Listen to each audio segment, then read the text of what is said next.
Good afternoon, everybody. Welcome to Debate Night.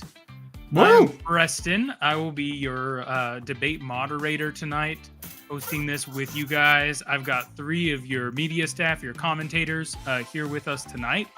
So we've got Steven. What's and up? We've got Ace. And then we have Good this evening. gray box who will be Shaur. He can hear us right now. He's having some camera technical difficulties, but we'll get something sorted out there. So let me explain real quick how Debate Night will work. This is a format I am shamelessly ripping off of one of my favorite podcasts.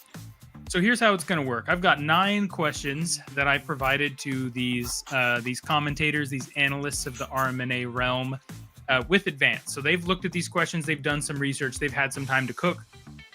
And they will each get 90 seconds to defend their take. So they're going to talk about what they think the correct answer is. These are going to be predictions for the 2025 season. These are going to be some questions about who do they think is going to do the best, what kind of robots are going to be the most impactful, anything and everything, 3v3, 1v1, we've got it all. During their take, I'm going to be awarding points, very subjectively, but I'll be awarding points based on how good I think their take is and how well I feel like they defended their take. And then at the end, we'll have a winner. Let us know in the chat if you disagree or you agree. Let us know what you think of the takes. You can throw some Fs in the chat or some Nathaniel Paynes if you're one of our Tier 1 subscribers using your Twitch Prime sub. If you think the take is cold, you can throw some fire emojis if you think the take is hot.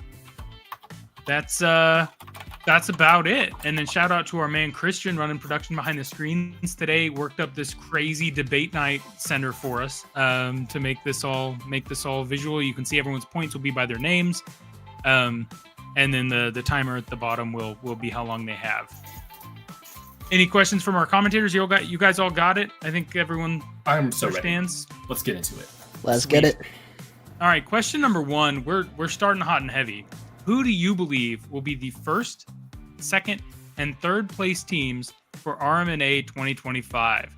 So what's your top 3 bracket? We're going to start in the top left and go clockwise. So Steven, kick us off. Who do you think we get first, second, and third? All right. Well, for those who are in the community, every year I always provide, after the competition is over, I give my forecast for next year. And I'm sticking to my forecast, which is I think VT is taking first. I was really impressed by their comeback last year at Colorado. And if any of you all watched the Midwest Conference, they absolutely showed out. So Virginia Tech's my number 1 spot. Number 2, I got to go with UW. Consistency. They have proven year and again that they are one of the best teams in RMNA. I will say I did have NUS in this spot, but since they are no longer coming to RMNA, UW will take this second place spot. For third place, I have Colorado. I think they have a lot of potential, and I think last year especially, they showed a lot of promise. It's just going to be, can they reach that? Awesome. All right. Good takes. I don't know about that. We'll talk about that. You have a rebuttal already, Ace? I'm ready to go, bro. I'm fired up. It's your turn. That's 2 points for me for Steven. You're each gonna go. I'm giving points to everyone will get points. It's just you'll try to pass my bar, Ace. I dare you. Christian, I don't have edit access. Low bar, bro. 2 points at Steven. And then all right, Ace, you're up. Your top 3 for 2025. Who do you have? Okay, there's gonna be some rebuttals in here, but I'll save that for after this. For number 1, I've got UW. Obviously, I think over the course of the past couple of years, this is obviously going to be the coldest take on my top 3. UW is going to be taking the win. I don't really see a world where other teams are going to find a way around it. They've dominated the past handful of years. This year is going to be no exception. Number 2, Virginia Tech, VT. Of course, last year they did pretty well, and I think especially without NUS, there's going to be a very solid case for VT to make a very big run here. Like Stefan mentioned, I do agree on that front where VT did show some promise, of course, in that Midwest. So I do think they will be making it into my top 3. And number 3, I think, might be my spiciest take. And I think this is going to be the spot that's up for contention. I know CU is going to be in that conversation, but actually I'm going to put Texas A&M University because mostly because they had a very solid run last year, and I do think that they have the potential. Obviously, they need to find some consistency in order to make that top 3, but I think it's very much within the reach. And the reason I don't have CU here is because my read is they will make it out of the group such that they're going to run into either UW or VT, and it's going to knock them out of the top 3 contention.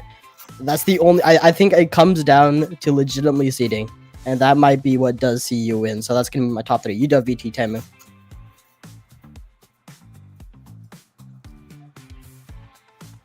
Hey, whoa.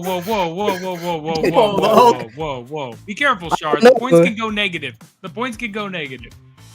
Yeah, they can. Don't worry, Shaur. I know. I got you. All I'll right, cook Ace. him after All right, you. Ace. Also put this out there. I didn't know who the moderator was before we started. So Texas no, A&M fair was enough. not. fair enough. It's not to get point. It's my legitimate opinion. No. Okay. That's my legitimate opinion. All right. So you've got your top 3. Anyone want to rebuttal before we move on to Shar? Shaur, do you or me? Oh, you sure can rebuttal. Yeah. Go ahead, Shar. Okay. Go ahead.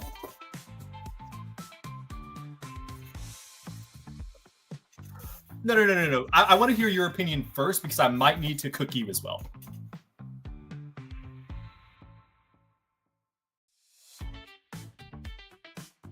There it is.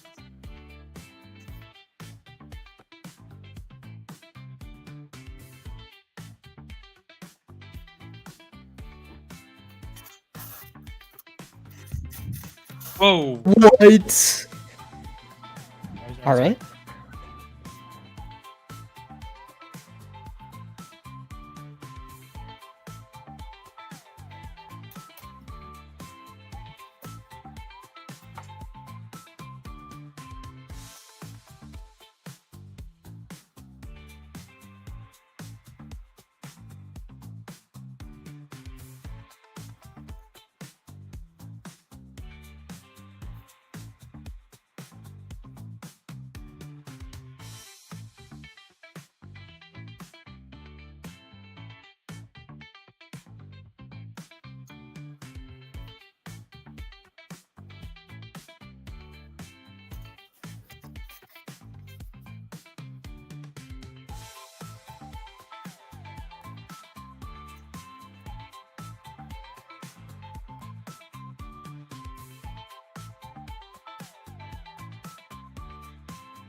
Insider. Okay. What?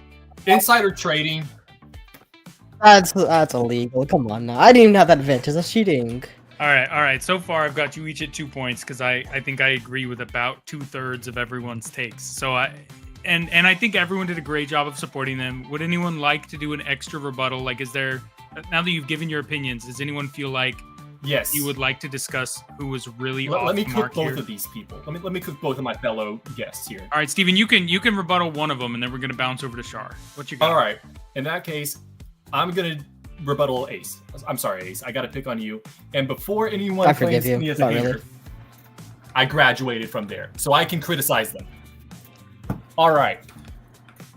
Well, now I know exactly which team we're about. This is beautiful. All right, continue. Texas A&M, the Texas Aimbots, have for years claimed to be one of the top 4 teams. They have claimed this over and over again. And by sheer luck or fortune, whatever voodoo magic, they have placed in the top 4. But not by their own merit. Usually it's through some robot breaks or they got a lucky, I'm not saying Texas A&M is bad. All right. I'm just saying they are not elite. You know that like meme where it's like the 3 dragons, and it's like 2 of them look really serious and angry, and then the one that's kind of like looking a little out of it. Texas A&M is that 3rd dragon, like in terms of when you're like talking about any of the elite teams. All right, they are good, but they have not shown us any type of consistency in any of their robots. Like the most consistent robot is their standard, and even then, that breaks half the time. Okay, half So it's is like- half is a stretch. Half is a stretch there, Steve. It did break. It break. I'm not saying it doesn't One. function, but it's broken. They have operated. I don't know how many of y'all have watched as closely, but during I believe it was last year at 2024 Colorado, the standard suspension kept coming off, and their entire standard would go like Bronco like style, and it would like tilt up and back. I just did, the Michael Jackson thing there, but it was like just operating on like 3 wheels half the time. It still worked, but I mean, it was like, how can you expect to place, especially this year when all the teams are going to be super strong without any history of reliability? All right. Okay.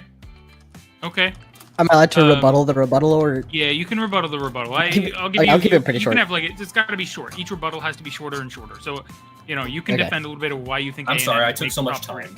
It's okay. No, I'm just gonna do like a real 10-second thing. You highlighted a pretty important point, and that was the standard of Tamu.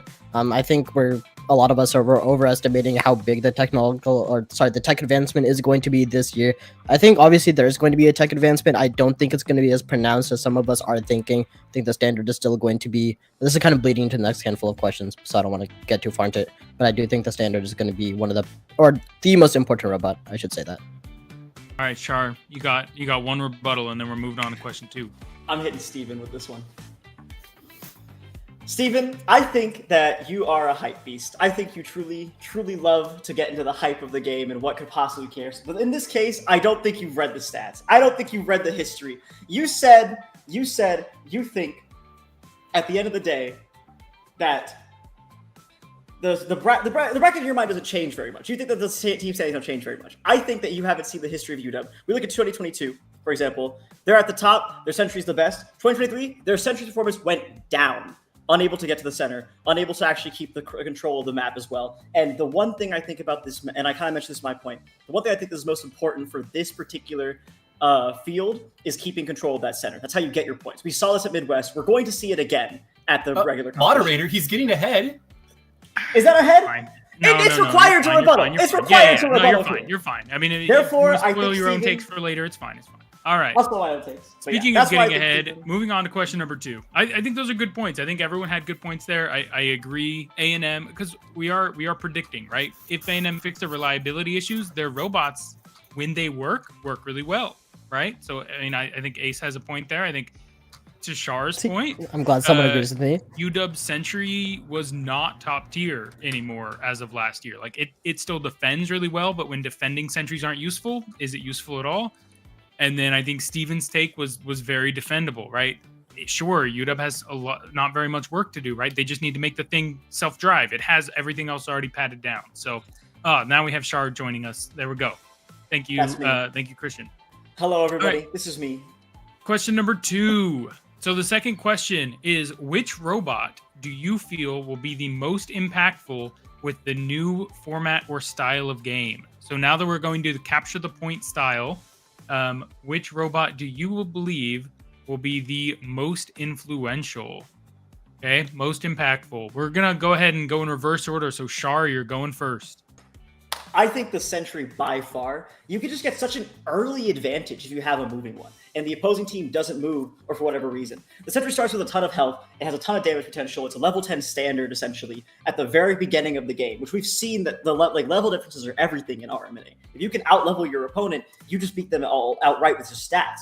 And with the center being even more important this year, getting the Sentry in there, taking it over, getting all those points accumulated over time, it's incredibly important. And it's the way you deny the other team area as well. As well as looking at the field this year, you look at this field, it's a difficult field to navigate, right? If the Sentry is there and you're trying to peek it, it has more health than you, it does more damage than you, and if it dies, you can't really push it out either without incurring a yellow card, as we've seen from Midwest as well. It's just difficult to deal with, in my opinion. It's not another person you can scare at any point. It's not scared of you. It's ready to attack you at all times, right? And so I think that this will become the defining factor of like the solid teams at RMNA 2025. I give my time. I give my time. Yeah. Solid take. Ace, you're up. Which robot do you think will be most impactful for RMNA 2025? Yeah, I kind of talked about this a little bit earlier with my top 3. I do think it's going to be the standard. A very big part of that is the new field adjustments. Obviously, there's a bit more texture to the field, and my hypothesis is that because of the new texture, there might not be as much testing time when it comes to making the Sentry work as intended. I think the Sentry might have a little bit more of a tough time getting around the field, and as such, the standard is going to be a pretty core component.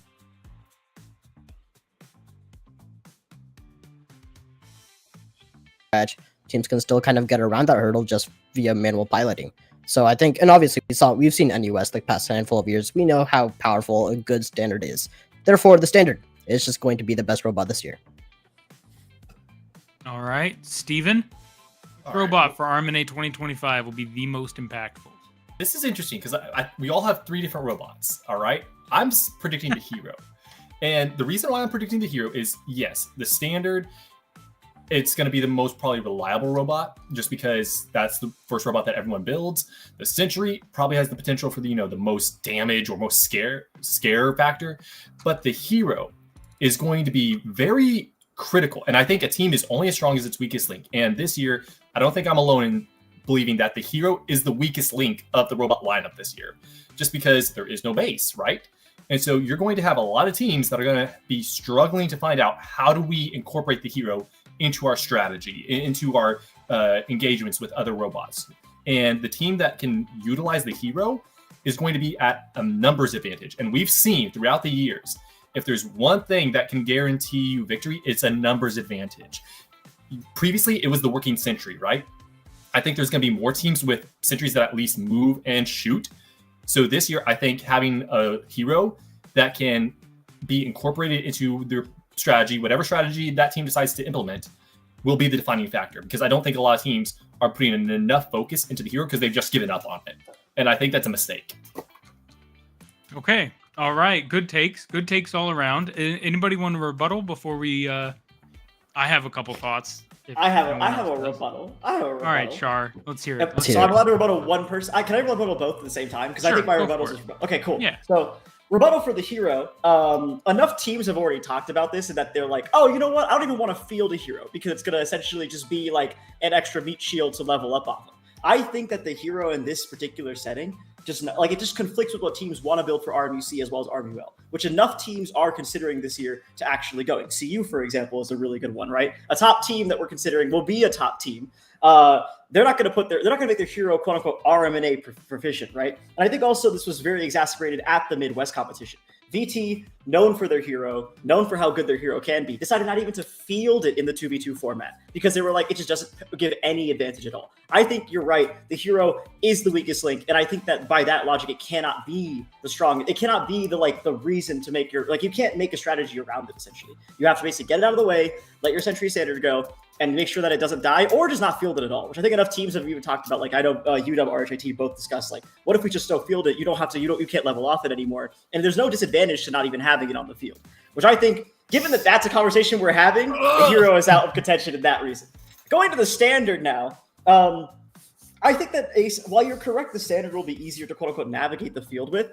Once the Sentry has made it to the center, what is the standard going to do? We saw this in the CU versus CU game at Midwest. CU Sentry versus CU Standard. The Sentry won both times, despite not being very accurate with its ability to hit. Like, it was close, but we're again talking about CU, the top team, and their standard still couldn't beat it because it's a level 10 standard versus level 1, essentially, right? It's very difficult to beat. And I think with teams like CU and VT in the mix, so we've seen their Sentries can move around, they're going to be able to pathfind that one path they need to that doesn't go over the bumpy road. And they're going to be at the center. I think this is an argument of skill issue almost, right? Which I don't think teams are going to have really as much of, especially because we've seen the two top teams are able to get around that. All right. But yeah, that's my rebuttals for this. The wrap it up music. Anyone want to respond? Ace, Steven? I have responses, but I'm going to save them for the future question. Okay.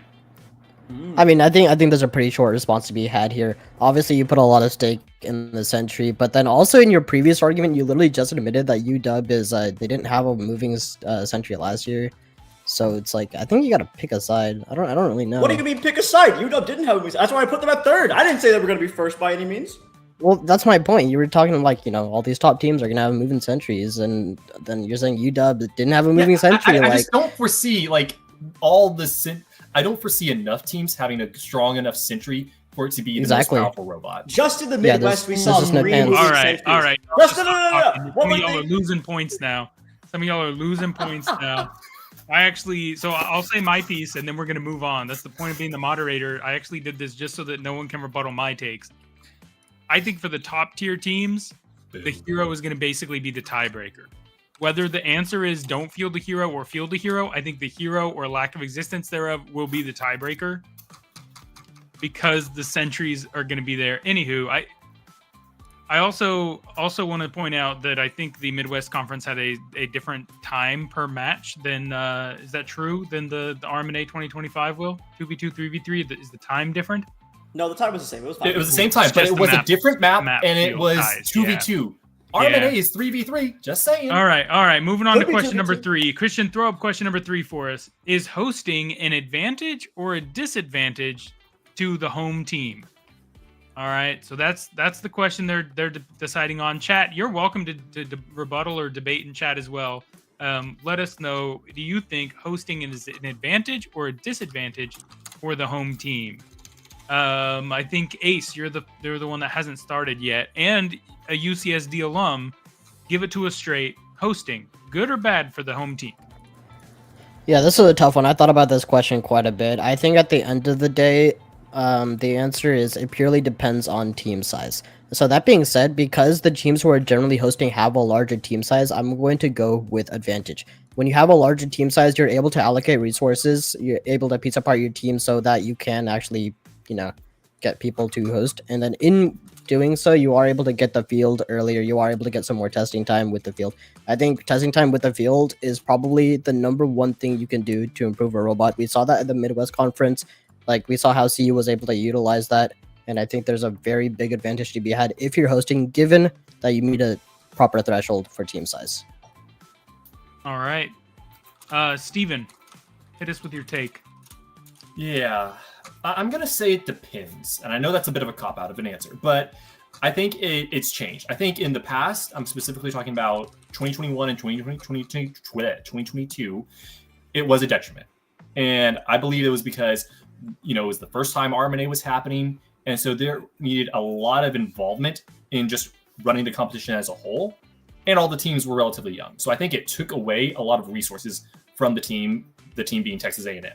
I think in 2023, UW saw what Texas A&M did, took all the best things from that and applied it to their competition. And so I think it went really well. And then I think last year in 2024, Colorado, same thing. Learned from Texas A&M, learned from UW, took all the best and just made the competition better. So I think now, like Ace said, having a large team and hosting can be beneficial now. But I think in the past, it was a detriment. Okay. Shaur, what do you think? Hosting, Moderator. advantage or disadvantage? Moderator, I have to say disadvantage here.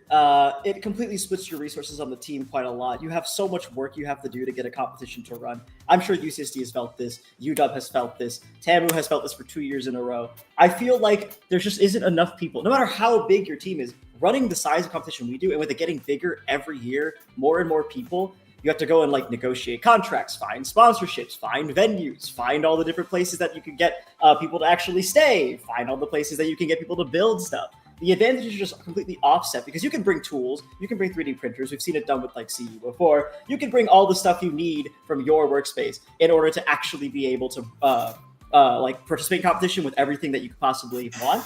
You cannot, on the other hand, skimp out on anything when it comes to hosting, and everyone will make sure that if at any point you were having to sacrifice something about hosting, and to make sure your robots were better. Everyone will let you know that, hey, this could have been better. Why did you work on your robots instead? And so for that reason, I'm gonna have to say disadvantage. I yield my time.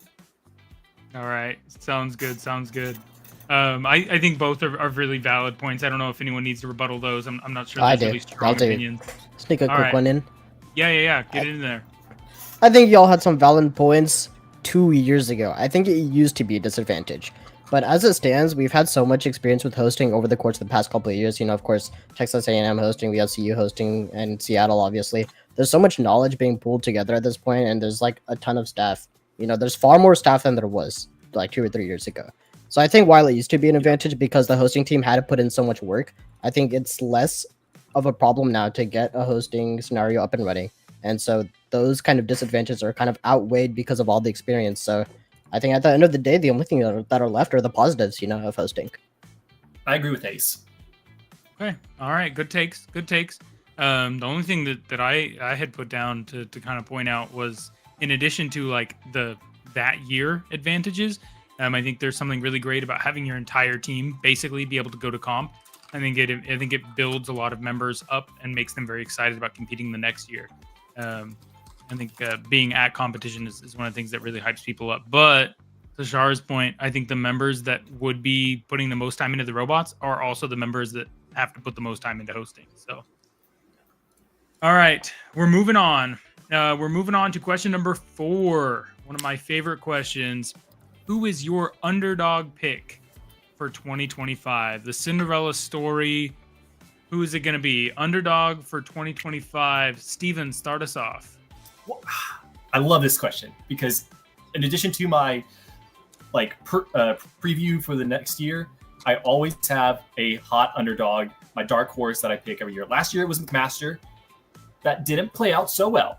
But this year, I got to go with Team Ascension from SFU. They had a phenomenal rookie season last year. I mean, I think they shocked a lot of teams by building 3 robots competing in the 3v3 and giving teams like Purdue and Texas A&M a run for their money. And this year, I think that they are poised to make another large run given their history of success that they exhibited last year, as well as some of the things that they're cooking up for this year. I will say, I think that they have the potential to overcook a little bit. They're cooking with grease right now. So you're going to get like a 5-star chef's kiss meal, or we're going to have the kitchen on fire. It's going to be one of the two. There's no in between. So, but I got to go with SFU and Team Ascension. Chat is here for the SFU. All right. Okay. SFU. Good pick. Good pick. Shaur, who do you think was your underdog pick for RMNA 2025? All right. My underdog pick, my personal one, University of Minnesota. Now, the reason why they came in at 1v1 last year, and they did fine. They were able to get into like the middle of the Swiss stage, almost got out into the group stage, into the knockout stage. However, obviously didn't have a crazy record for 1v1. This is the first time doing 3v3. I think this team, though, the amount of dedication I've seen from their members when I was talking to them at the 1v1 competition and how they did in the 1v1 competition for first year, never having touched it before, incredible work from that team. I'm incredibly excited to see what they do going forward. And I think that in the 3v3 tournament, they really get and understand like what robotics is about. They understand like they're not going to reinvent the wheel. Like, we're just going to make our chassis unique. We're not going to make them unique between all the different robots. We're going to keep them the same. We're going to make our build time a little bit easier. We're going to improve what we have on the standard. You create a solid sentry as well. Maybe not even field that hero. I think you can go far. That's my personal take here. I think you can go really far if you just go in that century with the University of Minnesota, keep their standard even the way they did, a little bit of upgrades. They're ready to go. They had a little bit of auto aim as well, already kind of working at that 1v1 competition. So I think this is a team that can definitely go far in this competition and is very new, very underdoggy. All right. Okay. Ace, who's your Dude, underdog? I thought for sure my take was gonna get stolen. I am so surprised nobody said Purdue. The only reason this team did not make the top 4 is because in the upper bracket they ran into NUS, in the lower bracket they took a game off VT, and they should be making top 4 if they have a good run this year. I have no idea why we're not putting Purdue on our dark horse list. On top of that, they've got Midwest experience over the course of the last handful of weeks.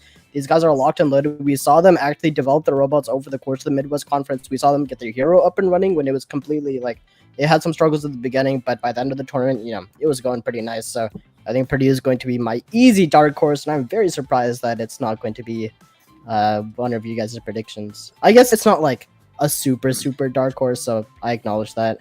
They did make top 8, but Moderator, I would like to say Ace needs to look at the definition of what an underdog is. Whoa. Okay, hold on. Let me go first. I would like everyone, you only get one word to answer this.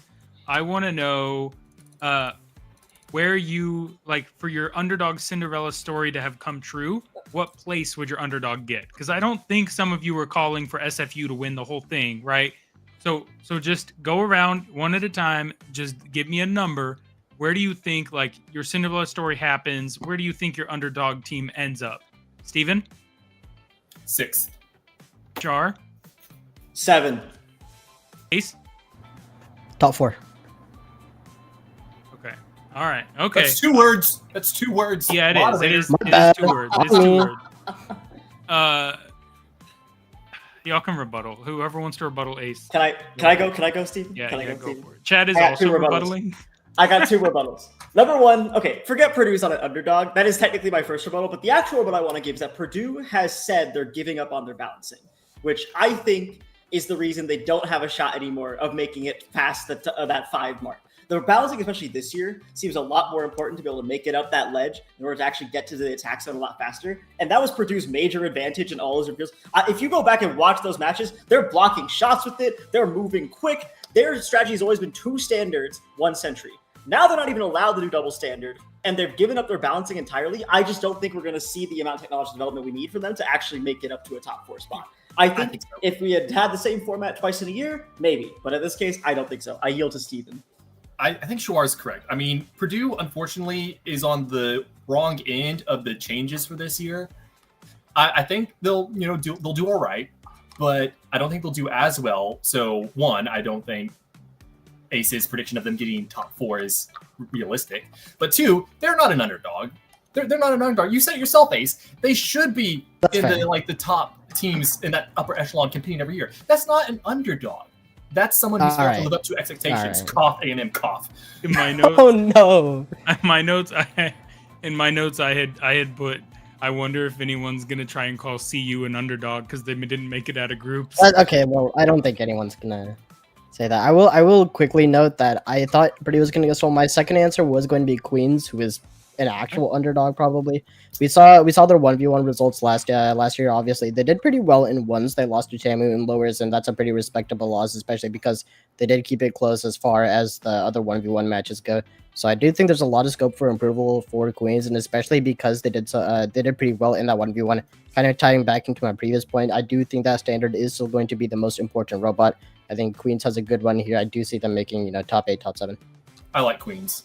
Yeah, I am surprised that none of the hosting as an advantage people said UCSD was going to be their underdog for the year.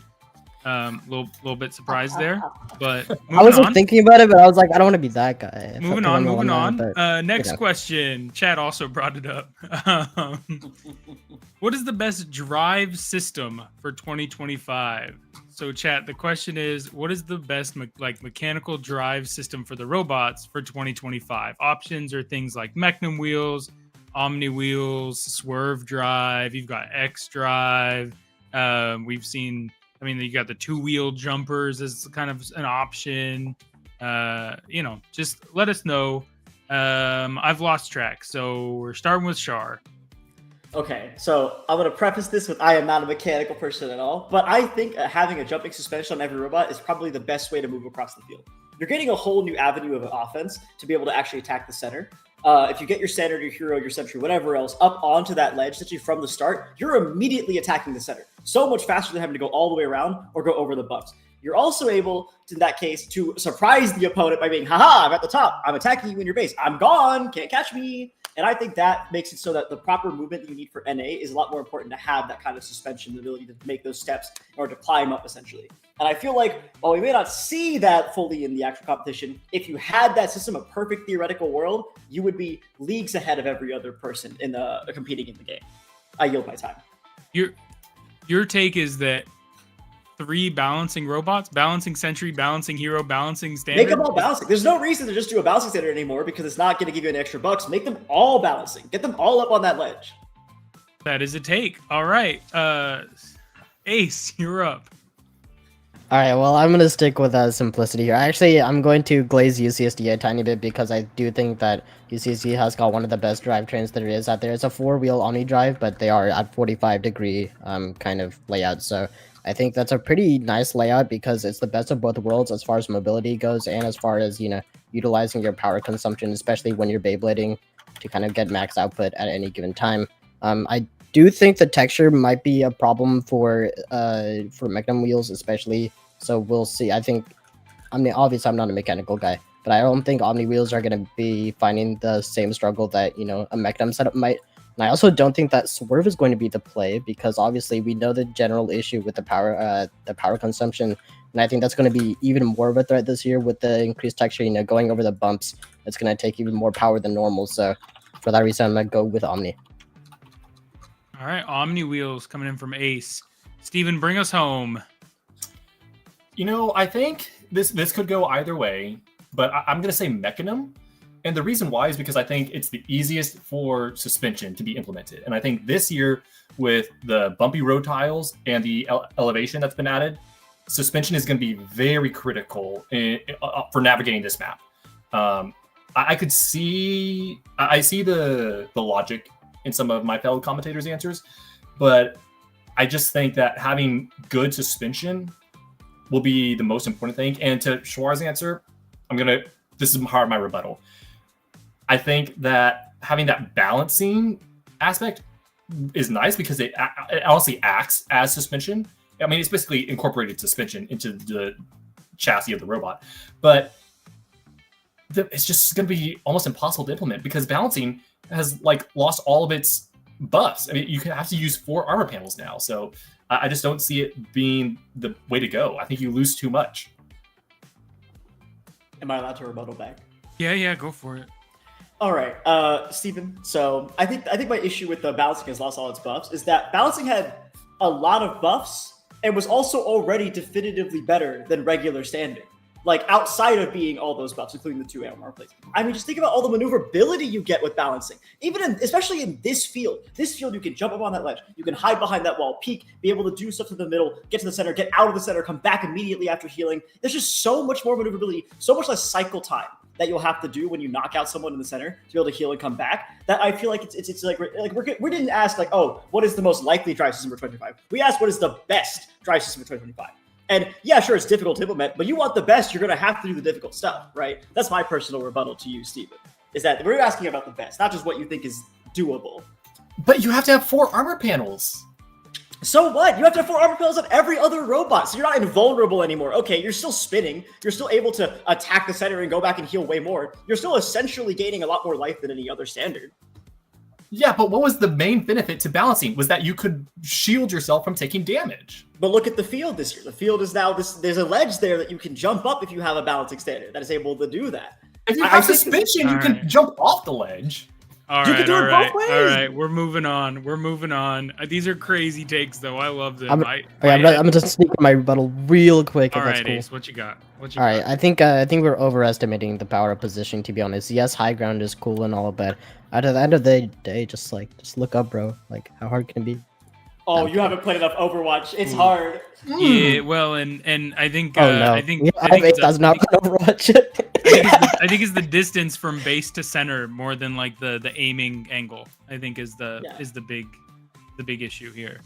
But I do think that trying to aim while driving a balancing standard, I think your accuracy percentage or at least your DPS is going to go down. That's my own hot take about balancing standards. But we're moving on. Question number 6. Chat, thanks for chiming in. I really appreciate it. That's why we're throwing the questions up for you. Number 6, the Midwest Conference takeaway. What will be the biggest takeaway or influence from the 2025 meta from the Midwest Conference? So what did you see from the Midwest Conference that you feel like is going to have the largest impact on the 2025 RMNA season? Ace, I believe it's your turn to go first. All right. Well, I think the obvious answer is Sentry, but that is not going to be my answer. I think the biggest takeaway is going to be the power of speed and maneuverability when it comes to your individual robots. There's this one wooden robot, and I'm completely blanking on the team name. Do any of you guys remember? Oh man. Wooden robot? Yeah, it was like a 3D. It had a wooden texture finish, but he was talking about it a whole lot. And I'm completely blank. Anyways, the point is this robot was super fast around the field, and they had a standard which was super maneuverable, especially using the cover. And while I don't think the high ground is going to be that important, I do think that Minnesota. What's up? Minnesota. Theirs Theirs had a very clean finish. Are you talking about in the 1v1? Yes. Yeah, it was Minnesota that Minnesota wouldn't finish. Yep. All right. Yeah. So I think we're overestimating the power of high ground, but I do think the walls are still going to be quite important, especially getting around them, especially because the sentry is a potential threat if it gets into the midfield. So I do think the power of speed is going to be my biggest takeaway from the Midwest Conference. Okay. Steven, what you got? All right. I actually had this discussion a little bit. I gave a preview of my take in the RMNA Discord, but I'm going to say positioning. And a lot of teams, I think, took this idea out of Midwest that, oh, you just got to fight and punch and push for the center. Here's I'm going to use a football analogy, and I know this is like sacrilegious in an engineering like discussion, but if you have a quarterback and the offensive line isn't blocking for him, you can't be upset when your quarterback gets sacked. And this is why going back to the most impactful robot, the hero is going to be important because your hero is going to be your offensive lineman. Your hero needs to be blocking for you, making sure you're not getting pushed off of the center point. If they're getting to you at the center point, that's on you for poorly positioning yourself. You have 3 robots. Use them. Don't have them sit behind the point. Stand in front of the point. Protect yourself. Create a wall. You got to position yourself. And too many teams do not have good positioning. And I've seen it over the course of the years. Too many teams just throw positioning out the window and go full aggro. Try to go face to face in a like mano-a-mano battle. It's like, if you're already at a disadvantage, say one team has CV and you don't, why are you engaging them face up? Use positioning, please. Everyone, use positioning. Okay. All right. Shaur, what do you think the biggest takeaway will be from the Midwest Conference? The biggest impact it'll have on RMNA 2025? I think the biggest impact it'll have is that the teams we saw at the Midwest Conference have a little bit played their hand, but have also gotten a lot of practice time. And I think that that's the one thing I hope everyone takes away, is that practice time is so important. Please try and practice your robots before you get to RMNA 2025. As we saw with CU, as we saw with VT, VT was able to take that time in order to like actually get their robots working and put them on the field. And we saw a dominant Sentry performance from them. That, if they had to take that time instead during the actual matches, they would have lost 1-2 group stages before they even got to that match with CU, where they actually were able to take over and beat them, right? We wouldn't see that otherwise. And in the high pressure situation like RMA 2025, you don't want to be the robots counted out by reliability specifically. So I think the biggest takeaway is going to be that people will see that, will go, oh, I really should be practicing. I should get my drivers a little bit of practice, make sure they actually know how strategy works here. And will therefore be able to continue forward to do well at RMNA. I yield my time. All right. Anyone with really strong feelings on that one before we move on? I see the point in all my fellow commentators. I think I they see should this is go. to like argue against because they're all like, they all make sense. You know, tough one to argue. They're all fine. We're all friends for this one. Yay! Yeah. Chat. We're moving on to question number 7. Speaking of 7, we have 7 sub points. Thank you guys so much. If you have a Twitch Prime sub, you can give it to us for free. It'll give us like $2.50 that we'll throw towards hosting the RMNA 2025 comp. Any money that's left over, I promise there's not money left over, from like building the field, the new field this year, and shipping the field and all of that will go towards next year's competition if that ever happens, the rollover. So throw us your Twitch Prime subs. We appreciate it. Cool. And sub to our YouTube, because as soon as our YouTube gets to like 500 subscribers, we'll get monetary kickbacks from YouTube. So we appreciate it. Every like $20 that we get from this streams helps run the competition. Question number 7. This year, okay, if we're classifying an A tier team as having fully functional 3v3 lineup with a self-driving sentry, a standard and a hero, what does a B tier team look like to you?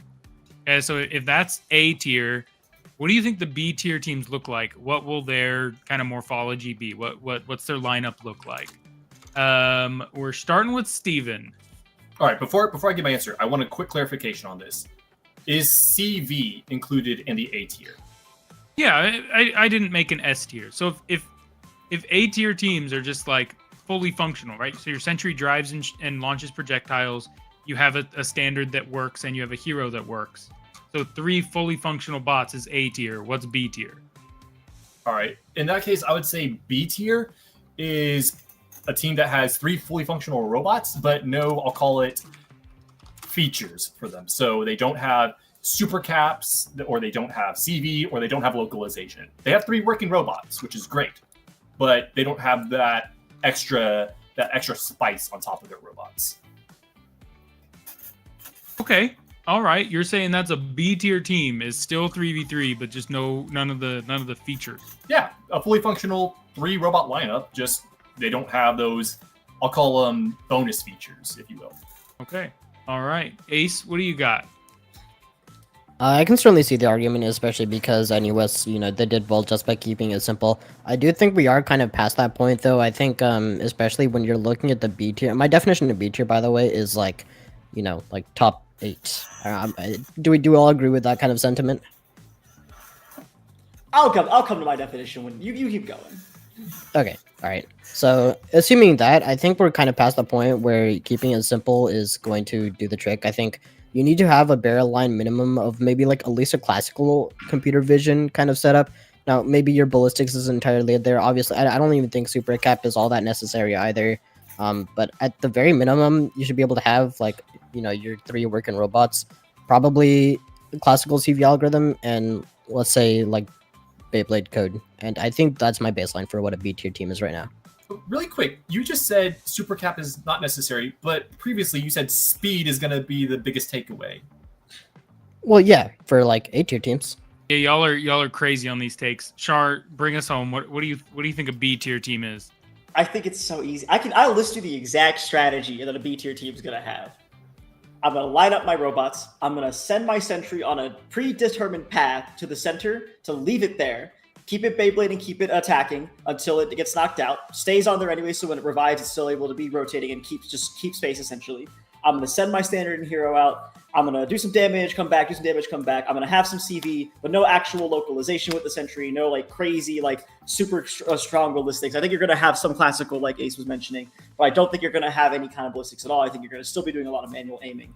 And I think you're gonna get a couple lucky shots with those with the 17mm, enough to just keep the center as much as possible, try and keep that team from getting in. And that's how you're going to win. So any B tier teams, take that strategy. It's free of charge. You don't have to even thank me for it. And that's how you're going to get into the top 8 of RMNA 2025. I yield my time. Yeah, so I did leave the kind of the tier language here vague on purpose. My thought is, right, it's a tier system. So your A tier teams are mutually competitive, right? So you take one A tier team and one A tier team and they compete, and like it's a good competition. You know it's going to be a matchup. If you have an A tier team versus a B tier team, they're not matched up. So like it's not going to be a fair fight. There's a chance, right? There's a chance that you can kind of punch above your weight class, but that's the kind of vibe. If anyone from chat is also wondering A tier versus B tier, kind of where that lines up. That's why I have an issue with like Ace, your definition of B tier being or A tier being top 8, because even within the top 8, I feel like there's a few teams that are above that. And Shaur and I had this conversation in one of the first podcast episodes where we talked about, all right, we actually defined our tiers, right? We said, here's our tier levels of teams, and we placed the teams in each of them. And I just don't see there being 8 teams that are all close enough to each other that could be a defined tier in and of itself. 8? Okay, well, when I said top close 8, to I tier. meant like they're in contention for top 8. I think if we're gonna like strictly give rankings to tiers, I think top 4 is gonna be your A tier, top 8 through 10 is your B tier. But that's my general sentiment. Not necessarily like if you're in top 8, you're B tier. I think if you are in top 8 though, however, you are at minimum B tier. I'll say that. Okay. All right. We got 2 more questions. Question number 8. It's close. It's still anybody's game from here. For what would be the 3rd year in a row, I'm hearing the narrative, CU looks like the team to take down UW. Do you agree or do you disagree, and why? So third year in a row, chat. I'm hearing lots of people. I'm hearing commentators. I'm hearing people in the Discord talk about how CU might be the ones that take. We saw it today in the first question. Some of our commentators saying that CU will be the team that takes down UW. But I've heard it now for 2023, 2024, 2025. Is it actually true this year? Why or why not? Here we go. Starting with Ace. I don't think this year is the year. I think they are going to get incredibly close. I did not have CU in my top 4, or my top 3 actually earlier, because I did kind of foresee there being a really big struggle in the quarterfinals, especially to kind of crack into that top 4 spot. And especially when you've got teams in contention like UW, VT, obviously. I don't know. I think there's a world where, CU and UW, or CU takes a game off UW, but given UW's consistency, even without their sentry at full functionality, they still are incredibly powerful. And I do think that UW is going to be able to hold that advantage for at least this year. Next year is an entirely different question, because I'm not going to get into this too much because CU's rate of improvement is ridiculous. But I think this might be the last year where UW is going to be able to hold that. All right. Shaur. This is the year, man. I actually sincerely believe this is the year. And I kind of mentioned this a little bit earlier because I put them at first. This is the year. CU has, like I said, really been focusing on reliability this year. If they changed nothing from last year, they had the moving sentry, they had the standard, they had the hero that was able to land shots.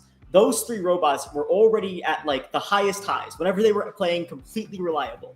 The issue they kept running into was something would break, something would always break. This year, they're clearly more focused on it. They're going to Midwest. They're doing practice matches almost every week. Like, there's no shot that they're not able to get all these reliability problems out of the way. That's the main focus of their development, right? I feel like this is the year. It has to be. They have the highest highs. They have all the hardware. They have all the software. They have better software than UW. They got better hardware than BT. I think this is the year for sure. I 100%. 1000% CUUC all time. They're also at UCSD, known affiliates of CU. They love each other. UCSD, CU at UCSD. It's basically like home field advantage, right? They're gonna love it there. They're gonna have a great time. They're gonna be able to do it. I 100% believe it. I yield my time. All right, Steven. Okay. Give it to me. What's your take? Last year, I predicted CU to win it all. I thought that they were going to be unbeatable. And for the first practice match, I was right. Hell hath no fury like a woman scorned. It's me. I'm the woman that's scorned. CU, you let me down. You let me down last year, and I have still not forgiven you. And no, I don't think you're going to beat UW this year. I'm sorry. I think that y'all have the potential to be good. But UW has shown that they are consistent year in and year out. And I would like to go, Shaur, you said that you said in 2023, UW's Sentry couldn't move. It was the first year Sentries were on the ground. They were the only Sentry that could move, actually. Moderator objection. I said last year, not 2023, because they actually. You said 2023. No, I said 2024. Hey, it's Steven's time. Let him talk. Let him talk. Anyways, UW has had years to perfect and hone their craft. And this year, I think having that reliability, that good fallback, is going to just be something that CU can't overcome. I just don't see it happening, right? I think that UW is also probably cooking up something. Every year they cook up something new. You know, they work on their code, they work on their robots, they bring in something new. I just don't see that this year CU is going to get over that hump. All right, there's got to be rebuttals because I have rebuttals. So whoever wants the rebuttal first, keep it short. Can I get my rebuttal in? Yeah, go for it. Definitively, I said last year. Chat, I asked them to clip it too and bring it up so that way we can have that clip where it's there. I definitively said last year, not 2023, because they did actually move 2023. They didn't move last year. Their code went worse is what I said. Explicitly said that their code got a little bit worse. They were not able to make the movement going as easy. Beyond that, I think that even last year, you said yourself, CU proved that they could beat UW at their highest highs. And as I said, I was going to say that they're going to have the reliability. So therefore, I think you're actually agreeing with me, Steven. Did CU prove that they could beat UW at their highest highs last year? Not in groups, but definitely in practice. Did CU beat UW last year? In practice, they did. In practice CU, once, wait, yeah. did CU get knocked out of groups by getting destroyed by UW so much that they didn't deal a single point of damage to the base last year? Is that why It was they because didn't? of their reliability. It was because of their reliability. You can wait, go back. oh, Bring the match back. reliability. Bring the match Hold back. on, It hold was on. their reliability. Wait, Their just sentry checking. macked into the wall. Just That was checking. the wall. Reliability. Okay. Okay. Cool. Can I rebut now? Also, Can I hold on. Anyone else want to do a real rebuttal before I just make my passive aggressive comments and move on? Actually, I think the passive aggressive comments are better than our rebuttals. What the heck? Let's hear them. Well, okay. Well, then my other passive aggressive comment is if the team's been working on reliability this whole year, their Sentry ejected the battery twice.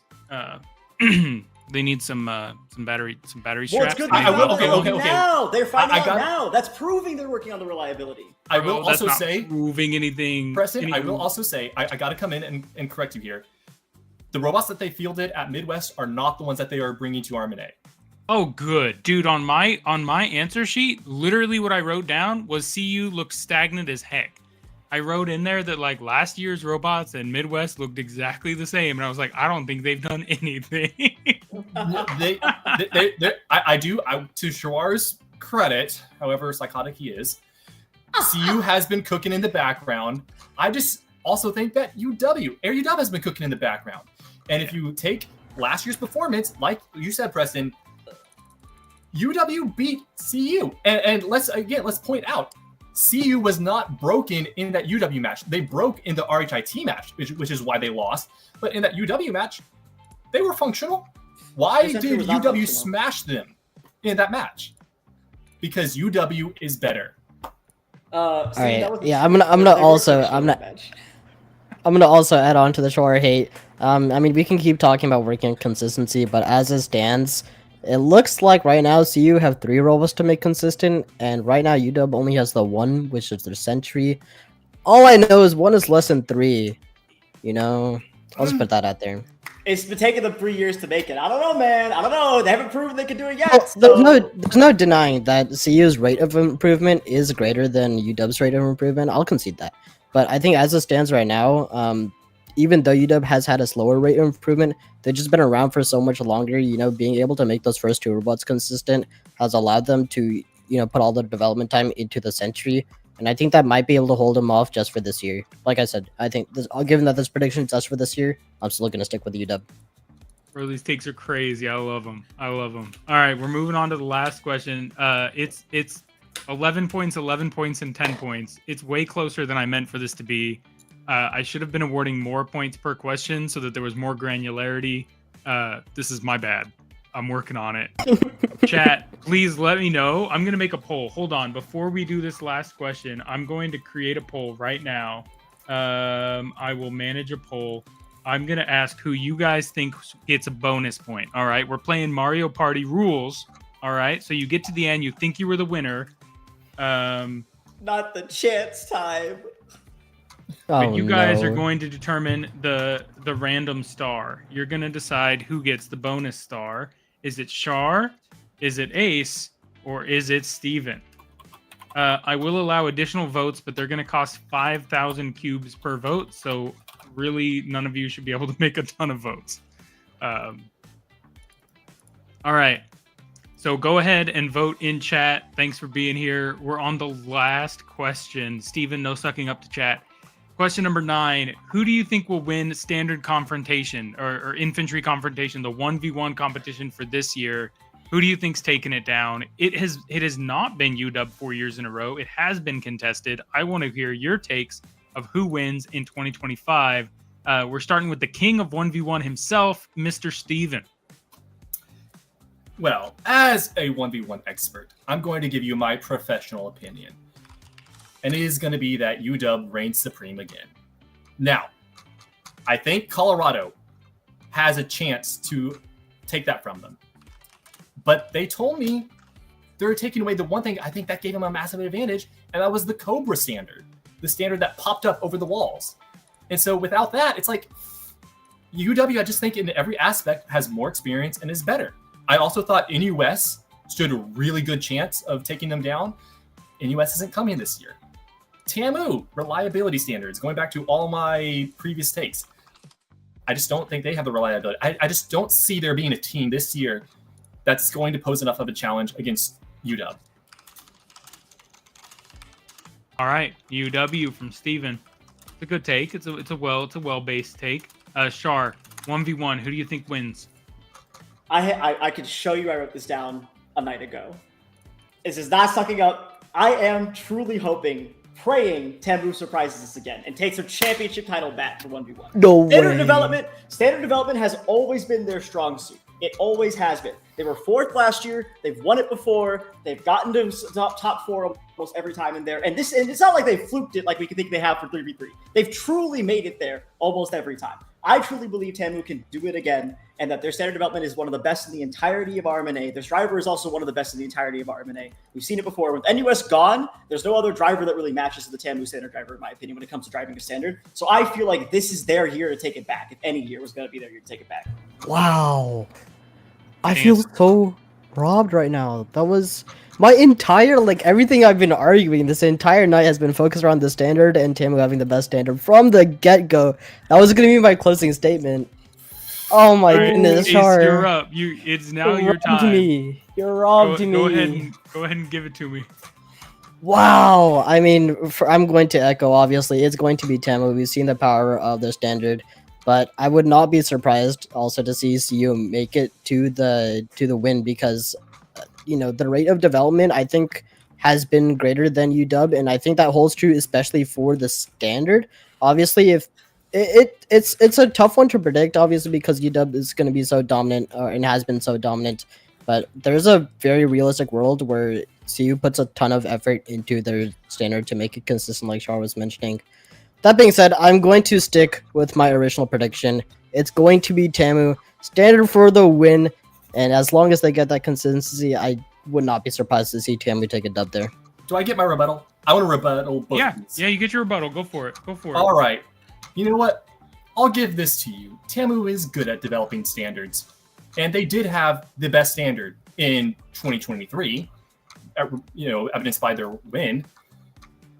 Tell me, how many different standards has TAMU built over the years?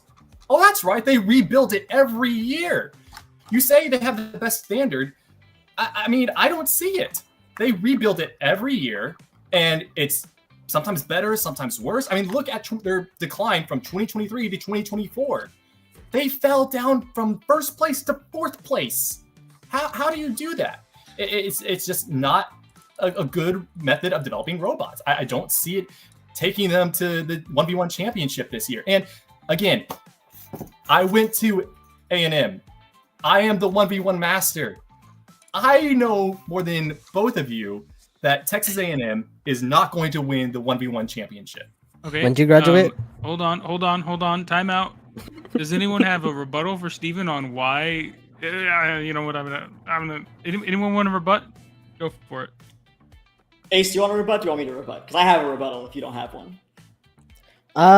You got it. I want to hear what you have to say. Okay. Oh, he started with the clap. It's going down. Steven, I get it. You've been burned. You've been burned a lot. We've talked about this. TAMU keeps rebuilding their standard. We keep asking, why do they keep rebuilding their standard, right? I think, however, despite rebuilding their standard, they're able to keep up to this entire, they're able to keep that standard at the very best. And I think that the real answer here isn't just the actual standard itself. I think the answer here is their driver. The NUS driver is not like Elizabeth. Let's just be real here, right? It's not even there anymore. The standard driver is so good on TAMU. I think you give her any standard, she's able to beat everyone else. And I think TAMU knows this year. I think they truly get it. I've talked to their team. I've talked to their team a little bit, Steven. I think this year they get it. They know that the standard is their best robot. And this Are you ever seen Elizabeth? I'll give you that Elizabeth is the GOAT. She hasn't driven in 2 years. Yeah. She has not driven in 2 years, Shaur. Not for 1v1. She's still teaching it. And I think they can bring her back. I think personally, TAMU's standard. Okay, forget the driver argument then. I have one more part of this to go with. Yeah, Steven, backtrack. Let me backtrack. I have one more part to go with this. I think the TAMU standard has maintained one thing that the rest of the TAMU robots really hasn't, and that is the consistency. Even if they're not number one, they're still number 4. Even if they're not number 1, they're still number 2. They're still able to keep up in there. And again, like I said, it's not a fluke that they're able to be up there. Every other 1v1 robot outside of UW has at some point dropped out of top 8 that made it to top 4 last year. And I know this because I did the stats work on this past week. I know for a fact this is true. NUS, not even present this year. CU can definitely hit those reliability issues we said before. I think they're working on it, but that doesn't mean I think they're going to be able to solve it for 1v1 necessarily, considering they're using 2% of robots there. AR, UW, and TAMU will be the top 2, and I think TAMU has the better driver, has more drive and more grit, because that's what that TAMU logo means, baby. It's Gig'em, bro. Gig'em all the way. That's TAMU stance. I think they're going to win. Oh my goodness. What a speech. Right. My rebuttal was less passionate for sure, but I will add on to this really quickly. And if I'm looking at this bracket correctly, if I remember it correctly, it looks like the only losses that TAMU had in 1v1 last year were against CU, once in uppers and once in lowers. And that puts them in a pretty good spot. You know, they had a very strong showing against literally everyone else in the competition. We know that CU will potentially struggle with some consistency issues if, even though I know Shaur play CU or NUS or UW? Has TAMU ever played them? No, last year. Did TAMU play NUS or UW? TAMU did play NUS and UW in the group stage. In 1v1? In 1v1? They won, yeah. Yeah. Okay, yeah. So I am looking at this correctly. Okay, I was tripping for a second. I thought it was group stage. It was Swiss. Swiss stage, yeah. They still won in the Swiss stage one time. That's how they got into the top 8 against UW. That was the one loss UW took, actually. Yeah, I think I did watch that match. I think I Yeah. did go to that. 1v1 Master doesn't even know his own game, guys. Come on. Okay. Thanks for finishing my rebuttal for me. Okay, I thought I was tripping looking at the bracket for a second there, but no, my point still stands. They're only lost against CU, and we know that CU's problem is going to be like consistency all said and done. So there is a very real chance here that Tambu just straight up takes the win. Awesome. Guys, thank you guys so much for all the work and the prep that y'all put into this. Shout out to Christian for making a whole different podcast setup for this and managing the points and the timers backstage. Chat, thank you so much for being here. This is super fun to do with y'all all being here and being engaged and chatting with us live. The poll is over and Shaur was awarded the bonus star. He also donated at least 5,000 channel points, so I think he voted for himself at least 2 times. Oh, what? Oh, come on now. So, I still would have won. It still was but that does bring our totals. We got 11, 12, and 13. It was really close. I think everyone's takes were great. I think chat kept y'all honest and had some really good takes as well. Damn. It was a great time. So thank you guys so much for being here. Thanks for hanging out. Don't forget to subscribe to the YouTube. It's free. We just need to hit 500 from the community. That way YouTube respects us and thinks that we're legit. And then on Twitch, throw us your Twitch Prime sub. It doesn't cost you anything. It helps benefit RMNA. Don't forget, we'll be doing some podcasts like this going forward. In May, we'll start streaming RMUC regionals. So we'll be doing English commentary for the Chinese regionals in May. And then it will be June before you know it. Time for RMNA 2025, guys. Thanks so much for being here. Thanks for hanging out. If you loved this stream, if you thought the debate night was awesome, please point your buddies at the VOD, throw your teams to it, and remind your teams to have at least one person from the team listen to the commentary during comp. We will be pointing out exactly what your team is doing wrong. Even if we're wrong, we're going to be mostly right. So between the 4 of us, you'll see that we kind of zone in on hopefully what teams are doing right and wrong, and we're not afraid to argue with each other about it. So have a good night. Thanks so much for hanging out, guys. Bye. Good night, everyone. Bye.